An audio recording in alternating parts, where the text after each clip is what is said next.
بسم اللہ الرحمن الرحیم۔ السلام علیکم ورحمۃ اللہ وبرکاتہ۔ امید کرتے ہیں تمام دوست احباب خیر خیریت سے ہوں گے۔ دوستو، پچھلے سبق کے اندر ہم میم ساکن کے 3 قواعد پڑھ چکے ہیں، جبکہ آج کے اس سبق کے اندر ہم اجتماع ساکنین یعنی دو ساکنوں کا جمع ہونا، اجتماع ساکنین کا مطلب دو ساکنوں کا جمع ہونا، اس کے بارے میں مکمل تفصیلی بات کی جائے گی۔ تو دوستو، آج کا یہ سبق بھی کافی اہم سبق ہے، اور اس کی وجہ یہ ہے کہ اس کا استعمال بھی قرآن کریم کے اندر بہت زیادہ جگہوں پر ہوا ہے، اس لیے اس سبق کا دیکھنا اور اس کو سمجھنا اور اس کو سیکھنا بھی بہت ضروری ہے۔ تو اجتماع ساکنین کا مطلب ہے، ساکنین کا مطلب دو ساکن، اور اجتماع ساکنین کا مطلب دو ساکنوں کا ایک جگہ جمع ہونا۔ صرف ساکنین کا مطلب کیا ہے؟ دو ساکن، جبکہ اجتماع ساکنین کا مطلب ہے دو ساکنوں کا ایک جگہ جمع ہونا۔ اس کی 2 حالتیں ہوتی ہیں۔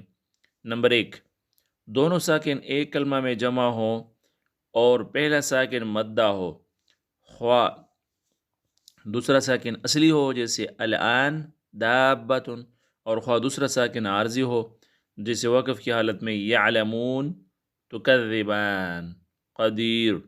یہ صورت کیا ہے؟ یہ صورت جائز ہے، اور اس کو اجتماع ساکنین علی حد ہی کہتے ہیں۔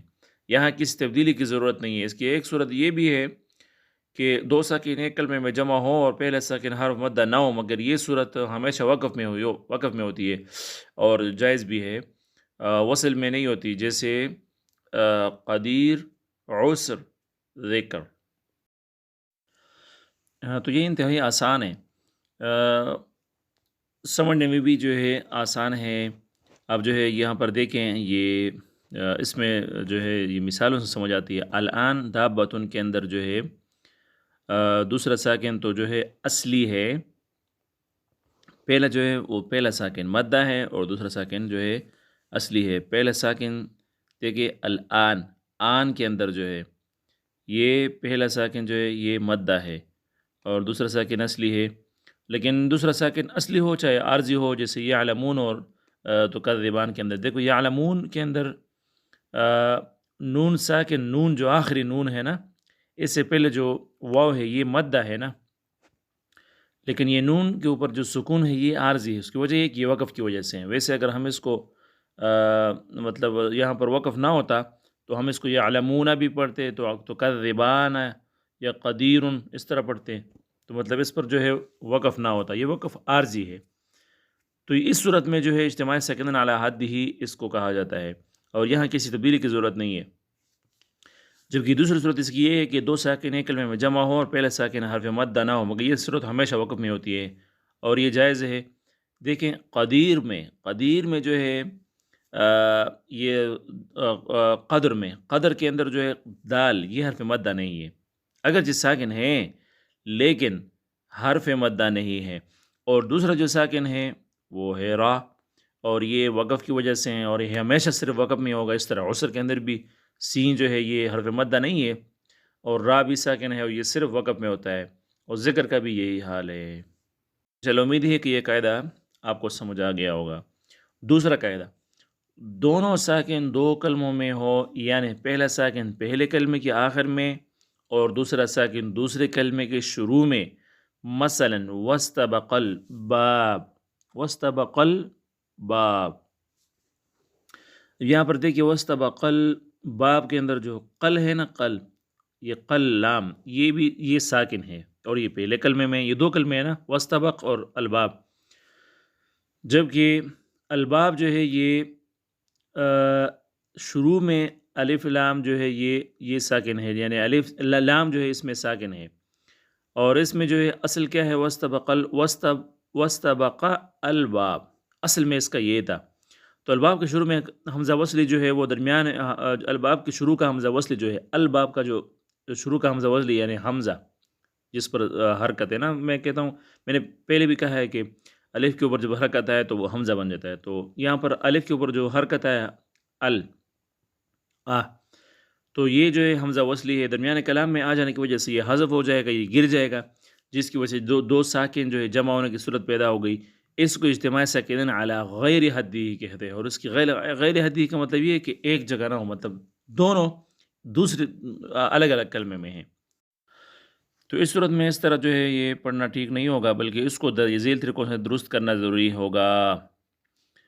نمبر 1، اگر پہلا ساکن حرف مدہ ہو تو حذف کیا جائے گا، جیسے وسطبق الباب۔ وسطبق الباب میں الف جو ہے یہ اس پر چونکہ حرکت ہے تو یہ حمزہ بن جاتا ہے نا الباب کے شروع میں، تو یہ وصلی ہے تو اس کو ہم گرا دیں گے، اس کو حذف کر دیں گے، تو وسطبق الباب کی جگہ وسطبق الباب فی الارض پڑھیں گے۔ نمبر 2، اگر پہلا ساکن میم جمع ہو تو اس کو ضمہ دیں گے، جیسے علیکم القتال۔ علیکم تھا نا، دو کلمے ہیں نا یہ، اور اس کو جو ہے یہ علیکم تھا، تو ہم اس کو جو ہے جب اگلے والے کلمے کے ساتھ ملائیں گے القتال کے ساتھ، تو میم پر ضمہ دیں گے، میم کو، تو علیکم القتال ہو جائے گا۔ نمبر 3، اگر پہلا ساکن واو لین جمع ہو تو اس کو بھی ضمہ دیں گے، جیسے ولا تخشوا الناس۔ اب دیکھو شو، شین واو زبر شو، یہ لین ہے، واو لین ہے نا، تو جب ہم اس کو اگلے حرف سے ملائیں گے، اگلے لفظ سے ملائیں گے، الناس، دو کلمے ہیں نا اگلے کلمے سے، تو یہ کیا ہوگا؟ ولا تخشوا الناس، اس کو ہم ضمہ دیں گے، تو تب جگہ یہ درست پڑھا جائے گا۔ نمبر 4، اگر پہلا ساکن من کا نون ہو تو زبر دیں گے، جیسے من الناس، یا من الناس میں جو ہے من یہ ساکن تھا، تو جب ہم اس کو اگلے کلمے سے ملائیں گے الناس کے ساتھ تو نون کو زبر دیں گے، من الناس پڑھیں گے۔ نمبر 5، اگر پہلا ساکن الف لام میم کی میم ہو تو بھی زبر دیں گے، جیسے الف لام میم اللہ۔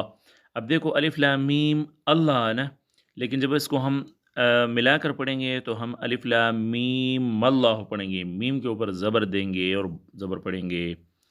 نمبر 6، اگر ان میں سے کوئی صورت بھی نہ ہو تو پہلے ساکن کو زبر دیں گے، جیسے قل ادعوا اللہ۔ اب قل یہاں پر ساکن ہے لام، لیکن جب ہم اس کو ادعوا اللہ کے ساتھ ملائیں گے تو حمزہ وصلی تو گر جائے گا نا درمیان میں، کیونکہ یہ وصلی ہے، تو ہم دال کو جو ہے جب دال سے ملائیں گے لام کو تو ہم لام کو زیر دیں گے، جسے قل ادعوا اللہ او ادعوا الرحمن۔ تو کافی تفصیلی بات ہو گئی ہے، امید ہے کہ آپ لوگ جو ہے سمجھ جائیں گے انشاءاللہ آسانی سے، اور اللہ کرے کہ آپ آسانی سے سمجھیں۔ نوٹ، ایک کلمے کے آخر میں تنوین ہو اور دوسرے کے شروع میں حمزہ وصل ہو تو حمزہ وصل حذف ہوگا، اور تنوین کے سبب پیدا ہونے والے نون کو کسرہ دیں گے، جیسے بزینت الکواکب۔ یعنی شروع جو آخر میں جو ہے ایک کلمے کے آخر میں تنوین ہو، دوسرے کلمے کے شروع میں حمزہ وصل ہو تو حمزہ وصل حذف ہوگا، جیسے بزینت الکواکب۔ تین کے اندر جو ہے اس کے اندر آخر ہے نا تین، تو یہ تنوین ہے اس کے اندر، اور دوسرے کے شروع میں حمزہ وصل ہے، یعنی الکواکب کے اندر جو ہے یہ حمزہ وصلی ہے، تو یہ جو ہے تنوین کی سبب پیدا ہونے والی نون کو جو ہے ہم کسرہ دیں گے۔ یہ جو نون ہے نا درمیان کے اندر نون، یہ تنوین کی سبب وجہ سے پیدا ہوا ہے، تو اس کو ہم کسرہ دیں گے تو ہم بزینت الکواکب ہوگا۔ تو انشاءاللہ العزیز امید ہے آپ کو سمجھ آ جائے گی۔ آج کا سبق کتنا ہی ملتے ہیں کل، تب تک کے لیے اجازت دیجیے، اللہ حافظ۔